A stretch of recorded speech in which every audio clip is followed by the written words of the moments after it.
Abazali kwiphondo iMpuma Koloni bathi umthetho mawuqiniswe ngakumbi ukuze kuphele ukuxhatshazwa kwabantwana okuze emva kokubanjwa kwetishalakazi efunyaniswe ukuba ithengisa ngemizimba yamantombazana aselula. Sijabule nje kakhulu sumndeni, sijabule nje noma ke wafika kwa nokuthinteka kodwa nje sijabule. Ungcwatywe kwakhona namhlanje uThuleleni Tshabalala emolweni eHillcrest kwiphondo laKwaZulu-Natal nowangcwatywa ngaphandle kwemvume kunye nolwazi losapho lwakhe. I want to say therefore, happy 50 years IFP.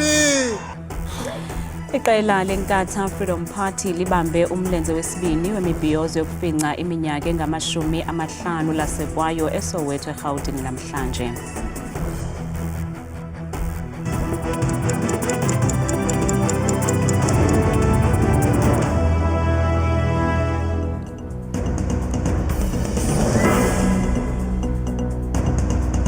Sinamkele kwindaba zethu Ndambe Ndodwa, Ndamba Nophumza, Sikhumba noyitoliki yolwimi lwezandla Botani Mzontsundu. Abazali kwiphondo iMpuma Koloni bathi umthetho mawuqiniswe ngakumbi ukuze kuphele ukuxhatshazwa kwabantwana okuze emva kokuba itishalakazi yamabanga phantsi kwisikolo iSinomonde eMonti ifunyaniswe ukuba ithengisa ngemizimba yamantombazana aselula. Uvuyokazi Gana ubanjwe ngamapolisa kwiveki ephelileyo kwaye uselvalelweni sithetha nje. Amantombazana nokutyholwa ukuba angamaxhoba asetyenziswa nguVuyokazi Gana asuka kwiidolophu ezingqonge uMthatha, kuQumbu naseNgqeleni. Othethela amanina ombutho iANC uthi bengoomama balombutho badane kakhulu sesisenzo. Siva sidane kakhulu sesisehlo singaqhelekanga ngokuba siqheleke kakhulu ebantwini abangootata. Siyothuka xa sisiva namhlanje umuntu ongumama enze ngolhlobo ebantwaneni abangamantombazana. Xa uthumela umntana esikolweni unethemba lokuba umsa kumzali okwangumzekelo nasesikolweni kuba kaloku lo mntu ungusekela kaprincipal wesasikolo. Sicinga into yoba ke yinkokheli ngokupheleleyo leyo. Isithethi segunya-bantu lezotshutshiso sicacisa ngendlela aqatshelwe ngayo ukuba undlandlathekisa abantwana uVuyokazi. This case has been in 2 years in making because it emanated from a whistleblower, someone who was walking past that alleged brothel in Quickney in East London. And that person noticed that there were children that she believed were younger than those that should be operating as sex workers in that building. So she went to report to the police, and then it was investigated, guided by a prosecutor. And we believe that when we decided now to do a takedown, where we effected the arrest and enrolled the matter in court last week, we were of the view that we have enough evidence. Ukanti abasetyhini bamemelela kurhulumente ukuba aqinise umthetho. Siyayicela i-justice system yalapha eSouth Africa mhlawumbi khe kube khona indlela ekunokwenziwa ngayo khe kuqiniswe umthetho ukubana ngumthetho makwenziwe amendments kula mthetho because umthetho uyakwazi uphinda ulungiswe xa ubona uba awusebenzi kakuhle. Kulindeleke ukuba uVuyokazi afake isicelo sebheyile ngoLwesine weveki ezayo kwinkundla yaseMonti. Ungcwatywe kwakhona namhlanje uThuleleni Tshabalala emolweni eHillcrest kwiphondo laKwaZulu-Natal nowangcwatywa ngaphandle kwemvume kunye nolwazi losapho lwakhe. Thuleleni wangcwatywa ngumalume wakhe nokutyholwa kuba waqhubeka nokwamkela imali yakhe esibonelelo sikarhulumente nangona wayengasekho emhlabeni. Yemoto nawo uphefumulo wakho ngiyacela ukuthi uze uhambe nathi ungasabi. Ekugqibeleni usapho lukaThuleleni oneminyaka engama-53 ubudala lude lwafumana ithuba lokumbeka kwikhaya lakhe lokugqibela ngendlela endilisekileyo. Ukanti phambi komngcwabo usapho luqale ngokulanda umoya wakhe endlwini apho ukholeleka ukuba ubehlala nomalume wakhe nathe waswelekela kuyo ngendlela emasikizi. Usapho luthi ngoku lukhululekile ukwazi ukuba ungcwatywe ngendlela ehloniphekileyo. Sijabule nje kakhulu sumndeni, sijabule nje noma ke wafika kwa nokuthinteka kodwa nje sijabule kube kuya ngamandla ethi mhlawumbe besothi ntambama sithi ukushisa inyama kancane kodwa nje okukhombisa ukuthi sijabule. Usapho luthi luza kuqinisekisa ukuba izenzo zobuqhophololo zomtyholwa ziyaphandwa. Hayi ngikona ukusidida kakhulu okwe-death certificate. Okusikhathaza kakhulu ukuthi wake benza umgunyathi nge-death le eluntu ebhalwe unnatural kodwa yena ebe unnatural. Lokho nje kusikhathaza kakhulu ukuthi kwenzeka kanjani ukuthi kuphume i-death umzimba ungekho. Sinembuzo nje ukuthi kwafika kanjani ukuze kutheni udokotela aze alontuze aze asayini usayina kanjani isidumbu angasiboni. Uceba wale ndawo uthi bonke abathe banesandla kwesisehlo baza kujongana nengalo yomthetho. Ngokuphuma kwesitifiketi sakhe sokushona engicabanga ukuthi sizophuma sisho ukuthi ushone kanjani. Kubalulekile ukuthi amaphoyisa akwazi ukuthi amthole umsolo, akwazi ukuthi azophendula ngaphambi komthetho. Futhi ke ngaphezulu kwalokho okubhlungu ukuthi ngizwa kuthiwa because ngiyawazi nami lama processes ukuthi kuba khona udokotela ofanele ahlola isidumbu. Uma ngabe lo dokotela wahlola isidumbu washo ukuthi ushonile ngama natural causes, kumele naye alahandwe. Kumina I will call for ukuthi kwa certificate sakhe acishwe asuswe entweni zobudokotela because wenze into ye fraud.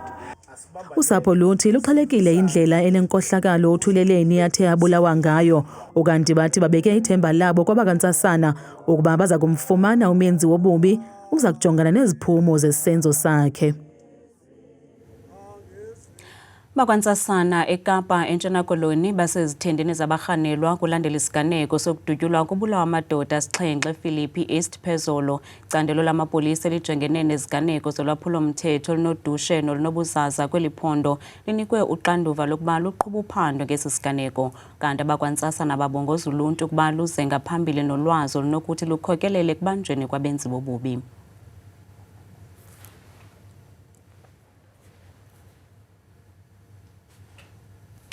Umbutho Inkatha Freedom Party ibhiyozela ukufinca ama50 eminyaka namhlanje Amphitheatre eSoweto. Lo msitho ulandela imibhiyozo kazwelonke eyayisindlekwe ebutsheni balonyaka olundi nalapho kwazalelwa khona umsunguli walombutho ongasekhoyo uMntwana uMangosuthu Buthelezi. Inkokheli ye-IFP umnumzana Velenkosini ihlabisa uqhwabele izandla lombutho ngokungagunqi kwizibhambathiso zawo zokuba likhuba loloxolo kwanomthetheleli kwabo bangena bani. Uhlabisa ukuthethe oku ngethuba esenza intetho yakhe phambili njengomongameli walombutho kwimibhiyozo yomlenze wesibini wokufinca ama50 eminyaka wasekwayo. From its inception 50 years ago, Inkatha yenkululeko yesizwe became the voice of the voiceless, a home of those seeking justice, peace, and fairness.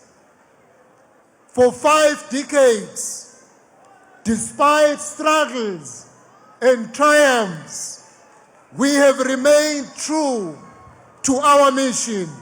Utsho ehlabikhwelo kurhulumente welo kokubakhusela abantu bakhe athabathela amanyathelo abemi bangaphandle abangena kweli loMzantsi Afrika ngokungekho mthethweni. We call on all government agencies to work together within the GNU, using all legal means to repatriate those who are here in South Africa unlawfully and to protect South Africa's borders and communities. Uhlabele Mgama isithi kufuneka amaqhinga akhawulezileyo kokujongana nobhubhane wobundlobongela obusekelezwe kwisini nabantwana. No society can truly be free and just when women and children live in fear. This is a national emergency, a fundamental injustice that we must confront passionately. Phansi nokuhlukunyezwa kweingane nabesifazane, phansi. Ukwakhwebele nganeno abemibeli ukuba kwinyulo oluzayo bavotele umbutho oza kubanika inkululeko egqibeleleyo. Inzalelwane yaseGqeberha uZolani Zondani nothathe uhambo lusuka kule dolophu nolusingise eKapa lufumene inkxaso enkulu kumaqonga onxibelelwano. Zolani, siyakwamkela kwiindaba zethu. Yintoni ekutsale ukuba uthathe uhambo lude kangako lusuka eGqeberha ukuya eKapa? Cela ningangxoli guys. Ndicela umphindele umbuzo sisiwami, kukho abantu emvini kwam abangxolayo. Andani uba niyanibona na? Siyakubona bhuti. Umbuzo wethu uthi yintoni ekwenze into yobana ngaba uthathe uhambo lude kangako lusuka eGqeberha usingise eKapa? Okay, sisiwami, ndiqale ndibulise sisiwami kubaphulaphuli naye wonke umuntu obukeleyo emakhaya. Sisiwami, into endityhalayo into yoba mandiphakame ndithathe olu hambo luzibheka eKapa kukubonisa abafana nam abasuka kwi-disadvantaged families okanye kwi-underprivileged families or kwi-unfortunate families apha elifini ukuba zikhona ezinye iindlela zokwenza okanye zokufuna uncedo ebantwini without hurting the other person. So ndadicide into yoba mandithathe olu hambo without uba ndiqale ngokucela uncedo oludibenise nemali ebantwini. Mandithathe olu hambo ndiye eKapa bandibona abantu uba ndingathatha ixesha lokuba ndisacrifice ibhodi yam, umzimba wam, ingqondo yam, yonke into yam ukuba ndifumane uncedo for uba mandincede abantu abafana nam. Ingaba yeyiphi imingeni oye wajongana nayo apha endleleni yakho? Siyabona uba bakhona nabantu abaninzi abasemveni kwakho. Ngabantu abaxhasayo? Ngobani? Aba bantu ngabantu abandixhasayo. Into endidibene nazo endleleni yam wona sisi wam sisilisa, ndiye ndadibana nezilwanyana kwaye ndafumanisa into yokuba kwa mna personally likhona uncedo endilidingayo ngokuba le nto idinga ingqondo nentliziyo maxesha onke, ngoba bendifumanisa uba ndikhala endleleni nje uba ndihamba. Kodwa ke ndikhala iinyembezi zovuyo, ndikhala neenyembezi zobuhlungu bento eyenzekayo into yokuba ndiyithathele ingqalelo mna into eyenzeka ekuhlaleni apho ndihlala khona, into yokuba abafana basafarishe under from izinto ezohlukahlukeneyo ezenzekayo ebomini kwaye bangakwazi into yoba bamameleleke. So mna ngayo yonke ndaye ndathathela le nto kum ezandleni into yokuba mandivule esi space sento yokuba abafana bakwazi uba bangamameleleka, sihlaleni sonke singabafana, sikwazi uthethathethana, sicebisane ngezinto esiye sidlule kuzo thina singabafana. Ingaba Zolani undawuni ngoku ngoba ukugqibela kwethu buthe uzawuphumla eRiversdale? Ingaba sewufikile? Sisi wam kungona ndisandokufika eRiversdale ngoku. Aba bantu bame apha emvini kwam ngabantu balapha eRiversdale, ndikhawulelwe ngabo. eKapa uzawufika xesha liphi xa ucinga? Ngokujonga kwam ingathi xa ndijongile ndinezitophu ezintathu uqala ngomso. Umnqweno wam kuphusha into yokuba ndifike ngomvulo eKapa, noba kulate ngomvulo eKapa. Sikunqwenelela konke okuhle Zolani kuhambo lwakho. Enkosi kakhulu ngexesha lakho. Ndiyabulela sisi wam, ndibulela kuni, ndibulela nakuwo wonke umuntu othe wandixhasa emakhaya kwiindawo zonke ezidibenise neSouth Africa. Ndiyabulela kumntu wonke. Ungcwatywe ngokutsha namhlanje omnye wamagqala omzabalazo uFlorence Muphosho noyinzalelwane yase-Alexander. UMuphosho njengenkokheli yephiko lamanina utyibelwe njengegorha lenkululeko nanjengoko wayengomnye weenkokheli ezazilwela umakulinganwe ngokwesini kweli esebenza calanye nezinye iinkokheli ze-ANC, okwachazwe njengomnye wabantu abaququzelela umngcelelo abasetyhini ka-1956 owawusingise kwizakhiwo zomdibaniso. Ukuba ligagu kwakhe uFlorence Muphosho kwamenza wangomnye wamanina athi anobonga ngamsha kwezopolitiko. UMuphosho usebenze calanye namanye amagqala omzabalazo eli afana nongasekhoyo umongameli weli nowesakuba inkokheli ye-ANC uNelson Mandela. Nangona ebengcwatywa ukutsha namhlanje, intombi yakhe imkhumbule unina ngokomelela kwakhe ngethuba igula. I would later be reunited with you in the year 1985 in Lusaka, Zambia. I stayed there with you for 3 months. You were really not well. You had been diagnosed with cancer of the stomach and had undergone 3 surgeries. Your stomach was so small that you could no longer take solid foods. Nangona kwanyanzeleka uMuphosho angcwatyelwe eLusaka emveni kwengulo yesifo somhlaza wesisu, usapho luthi luxolile kukubuyiswa kukaMuphosho. Njengenzalelwane yaseGauteng, inkulu baphathiswa yaseGauteng uPhanyaza Lesufi kuquka nephiko labasetyhini le-ANC bayanqwala ukuba awusayi kulibaleka umzila wakhe. Your role and elevation. We appreciate your fearless spirit and the undying love you had for our people. To us, history is on your side. To us, history without your name, it's not our history.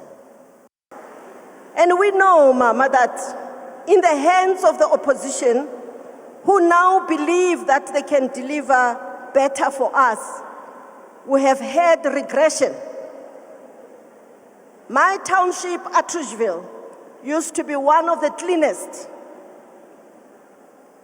Soweto was tarred, all of it, by the leadership that imbibed the values from you. Ngethuba ebeselubhacweni ebengomnye wabantu abathe bamela abantu basetyhini beli eJamani. Nansi Mozulu noThabile Makhaphela.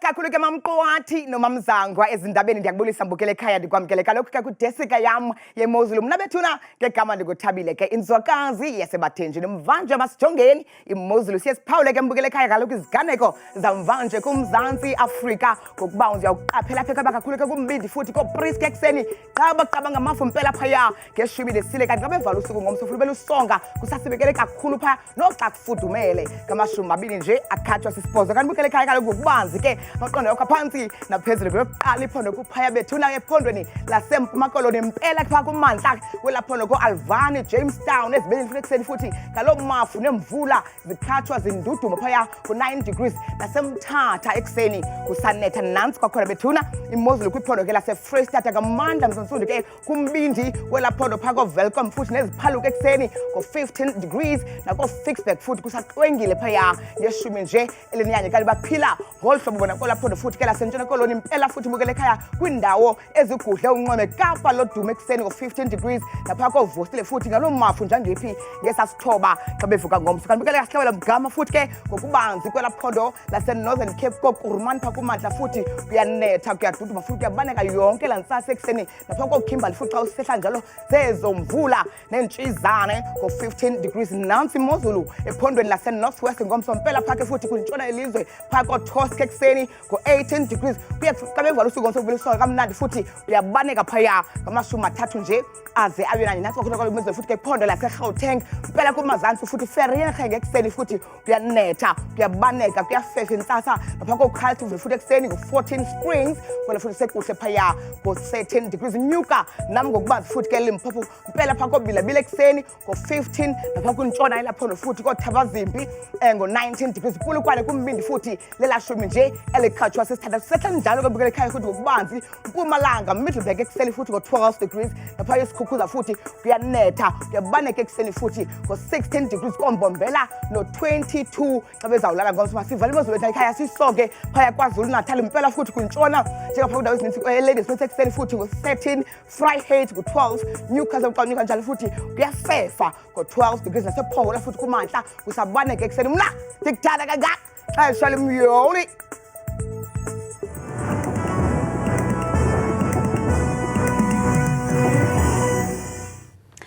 Vumeyazwayo uBig Zulu ukhuphe icwecwe yasebenze kulo nentombi yakhe neminyaka 15 ubudala. Elicwecwe lithi undodakazi linengoma ezinhlanu yaye sisibini sithi akubanga nzima ukusebenza kulo. Kamnandi mawethu.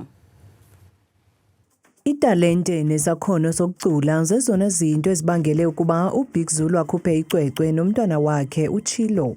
Italente engilizwe kuyena belingimangaza kwamina nangendlela nje athanda kakhona umculo so usesemncane kakhulu una 15 so bekunako lokho kusaba ukuthi usesemncane I don't think ready for industry but ngokwekhono ke lakhe nanokumisela nje ukuthi alobe khombisa ukuthi into ayifunayo ukubona ukuthi lento le yiyona engiyifunayo I think ngibone angithi like mangihlina ngithanda ukudlala ingoma like ngicule nazo yila ngibone khona ukuthi okay maybe khona something engaphuma nobaba and then ngamtshela ke ngilo ngimbonisa bese ke obviously bekasabi ukuthi mhlawumbe industry njena kodwa sigcine sesifikele.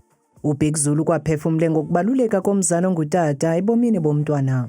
Ngicabanga ukuthi kimi nami ngenganayo ubaba nanoma wahamba ngisesemncane nanenkinga obvious makukhulwa zaziningi kodwa ebuncaneni bami nanesikhashana lesi ngaba naye naso sasibaluleke kakhulu ngoba kuzo zonke izinto ayezenza ngisakhumbula namhlanje uthanda yenginika lona. Ngelixa ethe ukuvelisa elicwecwe akubathabathanga xesha elide kwaphela yaye usebenze nomntwana wakhe ukuze akwazi ukumbonisa indlela izinto eziqhutywa ngayo kwelicandelo lezomculo ngaphambi kokumvumela okokuba asebenze yedwa.